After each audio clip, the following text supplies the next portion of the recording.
The foreign policy direction of the Trump administration appears to be taking a significant turn with reports of a push to form a new NATO-style security bloc across Central Asia, aimed explicitly at containing Moscow's influence and reach. This initiative involved renewed and focused U.S. outreach to nations such as Kazakhstan, Uzbekistan, and Turkmenistan, with its discussion centering on a security pact that would mirror the mutual defense framework of the North Atlantic Treaty Organization.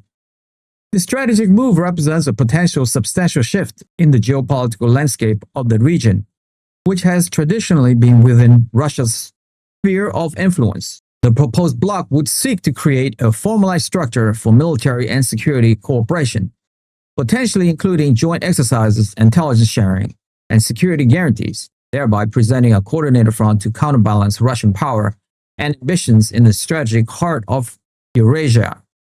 In a corresponding display of alliance consolidation, Russia has announced plans to bolster its support for Venezuela amid increased U.S. military activity in the Caribbean Sea. Venezuelan President Nicolas Maduro publicly hailed the ongoing military and technical cooperation between Caracas and Moscow, emphasizing the strong defense, trade, and intelligence ties that bind the two nations. Maduro confirmed he is in daily communication with Russian officials and framed their partnership as a bulwark for peace and sovereignty, while simultaneously rejecting the legitimacy of U.S. sanctions.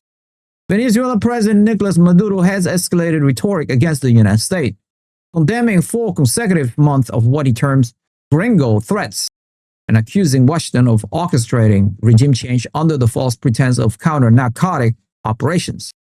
Speaking from Caracas, Maduro revealed daily direct communications with Russian President Vladimir Putin, emphasizing their shared commitment to national sovereignty and mutual defense against external interference.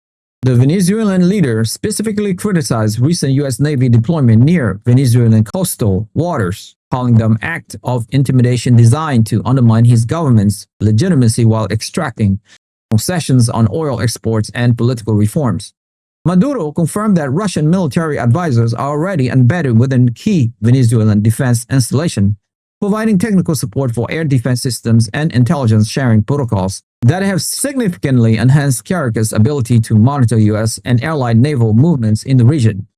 This cooperation extends beyond military domains into economic partnerships, with Russia facilitating Venezuela oil exports to Asian markets despite U.S. sanctions, while Venezuela supplies raw material essential to Russia's defense industry. U.S. Secretary of State Marco Rubio has strongly condemned the deepening Caracas-Moscow relationship, labeling it a direct threat to regional stability and American national security interests. In a statement from the State Department, Rubio asserted that Russian military presence in Venezuela constitutes political interference that violates international norms and undermines democratic institutions across Latin America. The diplomatic tensions has intensified amid conflicting reports about U.S. intentions, with some administration officials privately acknowledging that military posturing serves primarily as leverage for renewed negotiations with Maduro's government, while others advocate for more confrontational approaches, including potential naval blockades.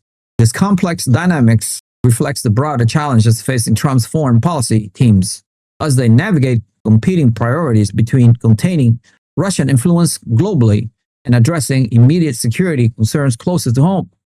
The situation remains volatile, with both sides conducting military exercises and diplomatic maneuvers that risk unintended escalation, particularly as Venezuela prepares for upcoming regional elections that could further destabilize the political landscape. Meanwhile, domestic unrest gripped France as thousands of union workers, pensioners, and students marched through the streets of Marseille and other major cities to protest President Emmanuel Macron's draft budget for 2026. The proposed financial plan introduced by Prime Minister Sebastien Lecornu has sparked widespread public outrage because it has prioritized a significant increase in military spending to meet NATO and EU defense goals while simultaneously making sharp reductions to social welfare funds. Critics of the budget argued that these cuts will inevitably lead to a higher healthcare costs for citizens and fundamentally weaken the nation's cherished welfare model. The demonstration among the largest anti-austerity movement in France in recent years also highlights the profound political gridlock facing Macron after his party lost its parliamentary majority, complicating his ability to govern and implement his policy agenda effectively. The convergence of these events paints a picture of a world where traditional alliances are being tested and new strategic configurations are being explored. The US initiative in Central Asia, if pursued, would represent a direct challenge to Russian influence and signal a new front in the strategic competition between Washington and Moscow. Simultaneously, Russia's reinforced partnership with Venezuela acts as a reminder of its intent to project power and challenge US interests in its own hemisphere, creating a dynamic of reciprocal pressure. The internal strife within France, a cornerstone of the European Union and Nato, further complicates the Western strategic posture, revealing the difficult domestic trade-off required to fund heightened defense spending in an increasingly unstable global environment. These simultaneous developments underscore the complex and interconnected nature of modern geopolitical, where domestic policies, regional rivalries, and grand strategies are inextricably linked. If you have made it this far, congratulations, you have unlocked the truth. I want to ask you a quick question though. Considering the US initiative to form a new NATO in Central Asia and Russia's countermove in Venezuela, do you think we are witnessing the beginning of a new, more dangerous Cold War with clearly defined blocks? Or is this simply a continuation of existing geopolitical rivalry? And why?